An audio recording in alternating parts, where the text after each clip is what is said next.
여러분 안녕하세요. 오늘 날씨가 참 덥죠? 한 29도까지 올라간다고 합니다. 그 가운데서 이렇게 또 하나님의 말씀을 듣고 또 우리의 영과 육이 강건하기를 예수님의 이름으로 축원을 드립니다. 유튜브를 통해서 하나님의 말씀을 듣는 저와 여러분들도 주님께서 오늘 내게 무엇을 주실 것인가 꼭 생각하시면서 항상 그 사모하는 마음을 가지시고 오늘 말씀을 들어주셨으면 감사하겠습니다. 여러분, 사람들은 변할까요? 여러분 어떻게 생각하세요? 유튜브를 통해서 듣고 있는 여러분들, 사람은 변할까요? 변하죠. 변해요. 어떻게 변하죠? 예수님 안에서 변한다 하는 겁니다. 물론 성격적인 부분도 있고 적극적인 사람 그리고 온화한 사람 물론 있습니다. 그러나 예수님 안에서 우리가 가치관이 변하면 변하는 거예요. 바뀔 수 있어요. 하나님께서 그렇게 해 주신다 하는 거예요. 저와 여러분들이 증인이에요. 저도 예수님 안에서 많이 변했고 여러분들도 많이 예수님 안에서 변해 가고 있는 겁니다. 주님이 다듬어줘 주신다 하는 거죠. 15년 전에 제가 이 교회 부임했을 때 저의 모습과 그리고 시간이 지나가면서 예수님에 의해서 다듬어지는 저의 모습을 여러분들은 확인할 수 있었을 겁니다. 저도 동일하게 여러분들이 예수님을 믿으면서 이렇게 빚어지면서 만들어져가는 그런 모습을 보면서 감사한 적이 한두 번이 아닙니다. 왜? 하나님께서 바꾸어 주시기 때문에 그렇다 하는 겁니다.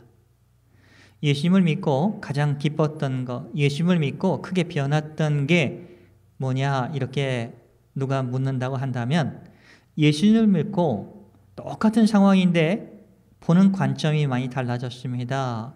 저는 이것을 고백하고 싶어요. 우리의 삶의 현장은 별로 바뀌진 않아요.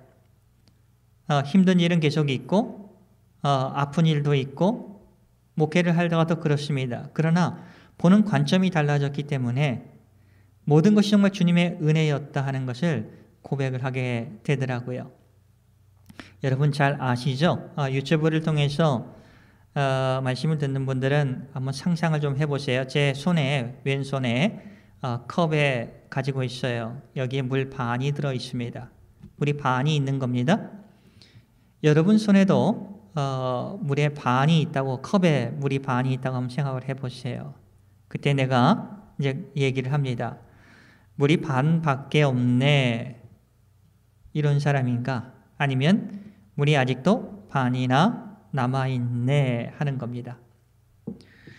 똑같은 상황입니다. 그렇죠? 물이 반이 있는 것은 똑같은 상황이에요. 그런데 물이 반이나 있네 하고 물이 반밖에 없네 이거하고는 커다란 차이를 얘기하고 있는 겁니다. 여러분 예수님을 믿으면서 벌써 한 10년이 지나가고 20년이 지나가고 그럽니다. 그러면 나이도 함께 먹어가죠. 젊었을 때는 젊음으로 삽니다. 하고 싶은 거, 되고 싶은 거, 가지고 싶은 거 재밌게 살아요. 그래도 별로 불편한 걸 모릅니다. 근데 60이 되고 70이 되고 80이 넘어가면 이제 내 인생 끝이야. 낙담합니다. 소망을 잃어버립니다. 그런데 정말 물이 반이나 있네? 정말 똑같은 상황에서 우리가 어떻게 보느냐가 참 중요한 거예요. 어떤 사람은 그럽니다. 이제 인생 80 살았으니까 내 인생 꽝이야, 끝이야. 이제 병원 신세 지는 것뿐이야. 이렇게 생각하는 사람이 있습니다. 똑같은 상황에서 80년 이상 주님께서 책임져 주셨고 주님께서 인도해 주셨고 늦지나마카만하게 예수님을 영접할 수 있는 은총을 주신 것 감사합니다. 그래서 천지가 하나님에 의해서 만들어진 것을 알게 해주셔서 감사합니다. 저 같은 자를 위해서 하나님의 가장 소중하신 예수님을 보내주신 것도 감사합니다. 여러분 그렇게 보는 사람하고 똑같은 80 인생을 넘어서 80이 지난 것은 똑같습니다. 근데 어떻게 보느냐에 따라서 그분의 삶들은 변화될 거예요. 그렇지 않습니까? 오늘 말씀은 이게 참 귀한 것이에요. 내가 어느 관점에서 볼 것인가 하는 거예요. 그런데 참 재밌는 게 있어요. 우리들의 마음이라는 것이 참 우리가 종잡을 수 없어서 그렇습니다. 하나님이 100개 중에서 99개, 99개의 은혜를 주셨어요. 계속 은혜 주셔왔습니다. 그런데 맨 마지막에 좀 슬픈 일이 있고 아프고 참 고침받기 어려운 일들이 참 생길 수가 있어요. 그러면 사람들은 쉽게 생각을 합니다. 99개의 하나님의 인도하심과 크신 은혜 속에서 우리가 살아온 것임에도 불구하고 잊어버리는 거예요. 왜? 한 가지 그 가슴 아픈 일, 고칠 수 없는 그 병 때문에, 그 아픔 때문에. 여러분, 그럴 때 어떻게 합니까? 하나님을 계속 믿어왔고 신실하게 살아왔는데 좋은 거 하나도 없네 하고 마음이 응답할 때가 있을 수도 있어요. 그때 우리가 꼭 생각해야 될 부분이 있는 겁니다. 받은 은혜를 생각을 하는 거예요. 하나님께서 99개의 은혜를 저희들에게 주셨습니다.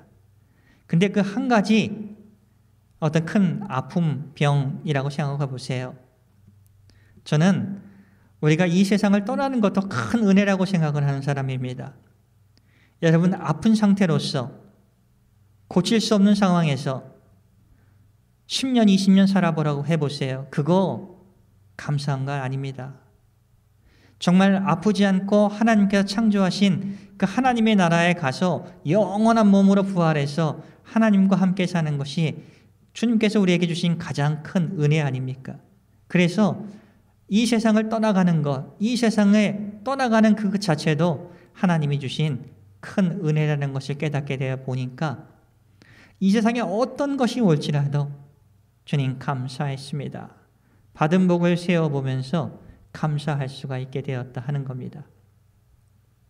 그렇지만 마음이라는 것이 이렇게 종잡을 수 없는 것이고 참 힘들어요. 그래서 잠언 4장 23절에 무릇 지킬 만한 것 중에 내 마음을 지켜라 라고 합니다. 지킬 만한 건 많은데 그 중에 제일 먼저 지켜야 될 것 내 마음이라 하는 거예요. 왜? 생명의 근원이 내 마음속에 있기 때문이라 하는 겁니다. 생명의 근원이 마음속에 있기 때문에 그런 겁니다. 그래서 성경이 하나님도 알고 계세요. 우리의 마음이 참 흔들리기 쉽다는 것을 알고 있습니다. 정말 100개 중에서 99개가 다 좋고 하나가 참 힘들 때, 맨 마지막에 그것이 올 때 우리가 고민하고 있다는 것도 하나님은 알고 계세요. 한번 여러분들 그때 우리가 어떤 마음을 가져야 하는가? 마음을 우리가 다스리는 게 얼마나 중요하고 마음을 채우는 게 얼마나 중요한가 하는 것을 보여주고 있습니다. 당시 예수님을 믿고 예수 믿는다고 다 할렐루야 하고 지금처럼 신앙의 자유가 있었던 것이 아닙니다. 정말 직장을 구할 수가 없었죠. 일할 수가 없었죠. 그리고 박해가 심했죠. 1년, 2년 되면 끝날 줄 아는데 10년이 지나도록 계속 박해는 계속되는 겁니다. 그런 상황이라는 것을 여러분 꼭 기억해 두세요. 히브리서 13장 9절에 보세요. 그럴 때일수록 우리의 마음을 어떻게 견고하게 해야 하는가 하는 것을 가르쳐주고 계십니다. 히브리서 13장 9절 여러 가지 다른 교훈에 끌리지 말라. 마음은 은혜로서 굳게 하는 것이 아름답다 합니다. 마음은 은혜로서 굳게 하는 것이 아름답다라고 말씀하세요. 여러분 선을 좀 그어주세요. 그리고 항상 내 마음을 어떻게 채워야 되지? 은혜로 채우는 거예요. 은혜로 채워질 때 우리의 마음이 강건해지는 것이고 위로를 받는 것이고 그것 때문에 힘을 얻는 것이고 다시 한번 해볼 용기가 우리가 솟아나는 겁니다. 근데 그 은혜를 누가 주시느냐 하는 거죠. 누가 주실까요? 하나님이시죠. 저와 여러분을 사랑해 주시는 그 하나님께서 우리에게 은혜를 주시는 겁니다. 그 베드로전서 5장 10절 말씀을 보세요. 베드로전서 5장 10절 말씀. 모든 은혜의 하나님. 이게 일본어에 표현하면 메구미노 미나모토 데아르 카미. 그러니까 은혜가 출발하는 그 출발지가 하나님이시라는 것입니다. 그러니까 이 세상적인 어떤 은혜, 기쁨 이게 아니라 하나님으로부터 출발하는 그 은혜, 모든 은혜의 근원이신 하나님, 그분이 그리스도 안에서 너희를 불렀다고 합니다. 그리고 그리스도의 영원한 영광에 들어가게 해 주셨다고 하십니다. 그분께서 말씀하시는 거예요. 하나님께서 말씀하시는 겁니다. 잠깐 고난을 당한 너희를 라고 합니다. 잠깐 고난을 당했다고 말씀하고 계세요. 그러니까 마음이 좀 아프죠. 고난을 당했다 하는 겁니다. 예수 믿어서 너무 기뻐서 공동체를 이제 모여가지고 믿음 생활을 하는데 그 공동체에 박해가 계속되고 일자리가 없어지고 먹고 사는 문제가 생기고 그리고 사람들은 태어나고 또 죽어가고 거기에 슬픔이 또 있고 걱정, 근심이 계속되는 거예요. 이게 베드로 전서가 쓰여진 배경이에요. 그 당시의 배경입니다. 그러니까 젊은이들은 욱하고 지도자들에게 대항하고 반항하고 그러는 겁니다. 그런 상황에서 베드로 목사님께서 위로의 소망의 그 진리의 말씀을 증거하는 겁니다. 잠깐 고난을 받는 것이다. 하나님께서 말씀하고 있는데 은혜의 근원이신 은혜를 우리에게 항상 부어주시는 그 하나님께서 말씀하시길 그 너희들이 받는 고난은 잠깐이라고 하나님은 판단하고 계시는 겁니다. 여러분, 사람들이 왜 괴로워할까요? 나만 고통을 받고 있다고 생각하기 때문에 그런 겁니다. 그렇지 않습니까? 여러분, 한국에도 못 살 때가 얼마나 많았어요. 1960년대, 70년대 한번 생각해 보세요. 얼마나 못 살았어요. 근데 웃음이 항상 있었습니다. 왜요? 나만 고생하는 게 아니거든요. 각자 다 열심히 하고 고생하고 정말 보릿고개가 있을 정도로 밥 못 먹을 때가 있었지만 소망을 가지고 기뻐할 수 있었어요. 왜? 다 같이 고생하니까. 그래서 오늘 믿음 안에서 그리스도를 믿고 있는 그 형제들에게 순서는 다를지 몰라요. 고통이 오는 순서는 다를지 모르지만 그 너희들이 겪는 그 고난은 잠시일 뿐이고 그리고 모든 사람이 겪는 것이다 라고 말씀하고 있는 겁니다. 그럼 좀 위로가 되지 않아요? 지금 내가 겪고 있는 거 내가 정말 제일 힘들어. 내 아픔이 제일 힘들어. 목사인 저는 목사니까 목회하는 내가 제일 힘들어. 이렇게 생각하고 싶죠. 그런데 동일한 목회를 하시는 분들도 다 힘들어하는 겁니다. 믿음 생활하고 있는 여러분들도 다 힘든 거예요. 근데 하나님께서 근사한 말씀을 해주세요. 근데 그 고난 그렇게 긴 거 아니야. 그러면서 하나님께서 그 고난을 통해서 친히 해주실 것이 있다 하는 겁니다. 이게 10절의 그 맨 마지막 부분입니다. 여러분, 고난을 통해서 우리를 온전하게 해주신다고 했습니다. 고난을 통해서 우리를 굳건하게 해주십니다. 고난을 통해서 우리를 강하게 해주시며 고난을 통해서 믿음의 털을 견고하게 해주신다고 약속하십니다. 왜? 그것을 통해서 깨닫는 거죠. 그것을 통해서 하나님을 더 의지하는 거죠.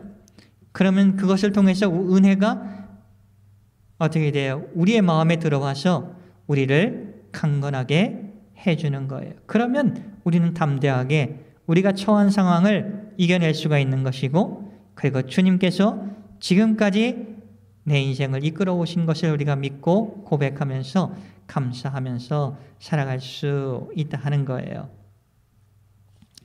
오늘 말씀을 준비하면서 베드로전서 5장 7절의 말씀 여러분 함께 볼까요? 베드로전서 5장 7절의 말씀 7절부터 11절까지입니다. 너희 염려를 다 주께 맡기라. 많이 들어봤죠? 너희들이 지금 걱정하고 근심하는 거 아까 배경 설명을 했죠. 먹고 사는 문제 그리고 죽는 문제 참 여러 가지 빨리 끝날 줄 알았는데 빨리 끝나지 않는 거예요. 자기들 입장에서 보면 너희 염려를 다 주께 맡기라. 이는 그가 하나님께서 너희를 돌보심이라. 돌봐주신다고 이렇게 말씀하고 계세요. 고난받는 상황은 변하지 않습니다. 박해받는 상황은 바뀌지 않아요. 근데 하나님께서 너희를 돌봐주신다. 이 말씀에 너희 마음을 추스리라 하는 겁니다. 그 은혜가 너희에게 들어가면 하나님이 나를 돌봐주시고 고코로니 가게테 구다사라 마음속에 기억해 주시고 그래서 주께 맡기를 하는 겁니다. 근데 잘 안 돼요. 이게 문제입니다. 왜 안 될까요? 여러분 목사님들한테 기도 부탁합니다 하죠. 정말 건강을 위해서 기도해 주세요. 그렇잖아요. 병자를 위해서 기도해 주세요. 이런 문제 전혀 문제가 되질 않아요.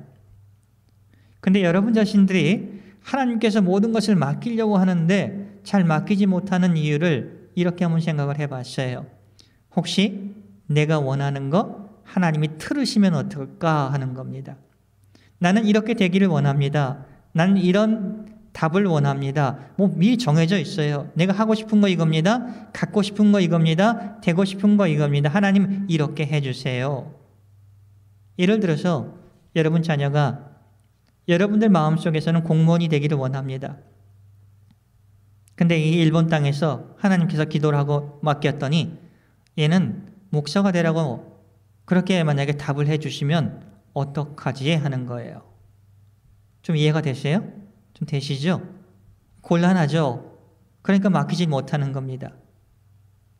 정말 이 집을 사고 싶고 이 일을 하고 싶고 그리고 어디를 가고 싶고 이런 걸 생각하는 건 좋아요. 근데 자기가 다 마음속에 정해놓은 것이 있는 겁니다. 그러니까 하나님에게 얘기할 수가 없는 거예요. 혹시 하나님이 트시면 어떻게 하지? 하나님을 부정하는 게 아닙니다. 근데 하나님을 맡기지 못하는 거예요. 하나님이 가장 좋은 것을 우리에게 주신다는 것을 우리가 고백하지 못하니까 어떻게 돼요? 혹시라도 하나님이 트시면 어떨까? 내 손해보는 거 아닌가? 그러면서 맡기지 못하면서 걱정, 근심에 쌓이는 경우가 많다 하는 겁니다. 근데 그것만으로 끝나면 괜찮겠죠? 근데 그렇지 않다는 거예요. 그럼 마음에 평안이 없어지는 겁니다. 그러면 불만이 생깁니다.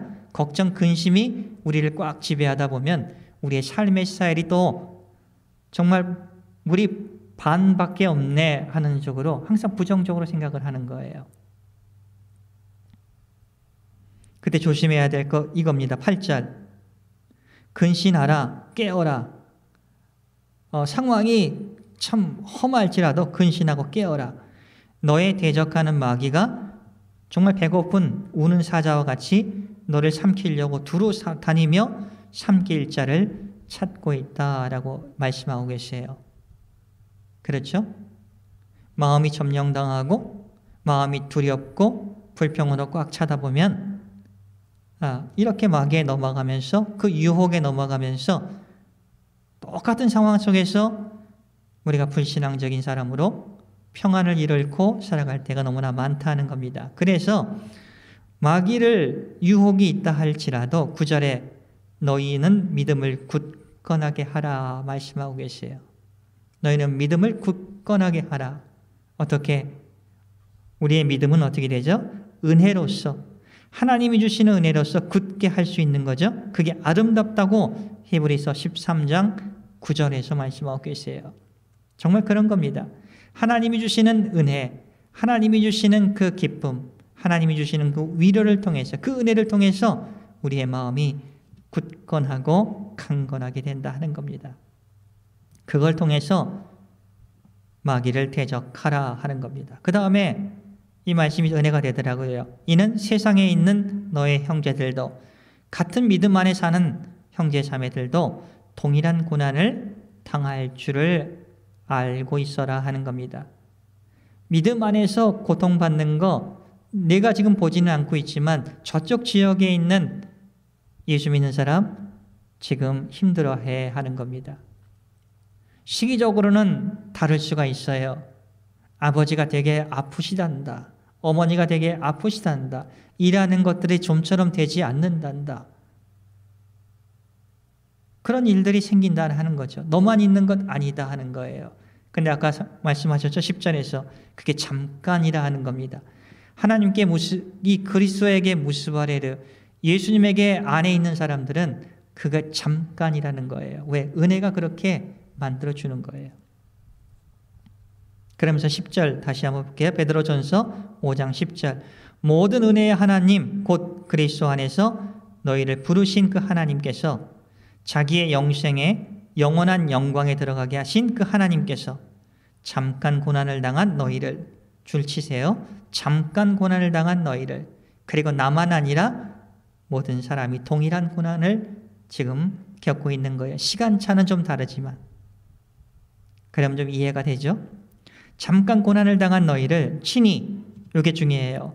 우리 예수 믿는 사람들은 고난을 당해도 그것을 통해서 온전하게 되는 겁니다. 더 하나님을 절실히 믿고 의지하게 되는 거예요. 굳건하게, 믿음 안에서 굳건하고 또 강건하게 하시며, 그리고 믿음의 털을 견고하게 흔들리지 않도록 하나님이 그 잠깐 받는 고난을 통해서 하나님을 더 의지하게 하는 겁니다. 여러분들이 증인 아닙니까? 여러분의 삶 속에서 그런 건 많잖아요. 정말 힘들고, 저도 그렇습니다. 힘들고 어려운 일들을 겪어가면서 정말 그때 하나님께서 지켜주셨고 인도해 주셨고 위로해 주셨고 했던 것을 기억합니다. 그래서 믿음이 더 강해졌다 하는 것, 정말 주님을 더 신뢰할 수 있게 되는 것도 고백할 수 있습니다. 여러분도 그런 간증 한두 개가 아니죠? 엄청 많죠. 말씀을 마치려고 합니다. 여러분, 주님께 맡기는 거 잘 알고 계세요. 그럴 때 주님은 우리에게 가장 좋은 것을 주시는 분이시라는 것을 꼭 기억하세요. 여러분이 원하는 것보다 더 좋은 것을 주실 수 있는 분이 하나님이시고, 그리고 우리가 가는 길, 원하는 것이 온전하게 그 길을 인도해 주시는 분도 하나님이십니다. 그래서 어떤 여러분이 하려고 하는 일들, 계약하는 일들, 그리고 사람과의 관계 속에서 있는 모든 문제들 하나님께 빠짐없이 맡겨보세요. 그리고 구해보세요. 저희 아이들 얘기를 하면서 말씀을 마칠게요. 고등학교 2학년입니다. 학교를 다니다 보니까 원하는 대로 성적이 잘 안 나오는 것 같아요. 그러니까 걱정, 근심이 되죠. 저에게 믿음 상담을 합니다. 아버지, 참 인생이라는 게 참 힘듭니다 하는 거예요. 그렇지? 그래요. 성적이 좀 잘 안 나오는 것 같아요. 그러면서 그럼 하나님께 우리가 기도해보자 그랬더니 그 애가 하는 말이, 기도를 하는데 하나님이 대답을 안 해주시는 것 같아요 하는 겁니다. 그때 제가 이런 말을 드렸어요. 아들에게. 하나님은 신실하신 분이다 하는 겁니다. 우리를 사랑하신다. 그리고 우리가 주님에게 맡기고 원하는 것들은 어떨 때는 인내를 하면서 기다릴 필요도 있단다. 반드시 주님께서 하나님의 말씀의 조화를 이루는 것이라면 이루어 주신다 하는 겁니다. 내가 원하는 것이 아니라 하나님께서 너의 인생에서 가장 좋은 것을 하나님 너에게 준비하고 계신다. 그것을 믿으려면 하나님이 주시는 그 은혜들을 많이 좀 체험을 해봐야 돼 하는 겁니다. 그런 얘기를 좀 했어요. 하나님을 주신 은혜를 잘 체험을 하지 못하니까 왜 기도가 이렇게 빨리 응답이 안 되지? 이런 생각을 가지는 것 같아요.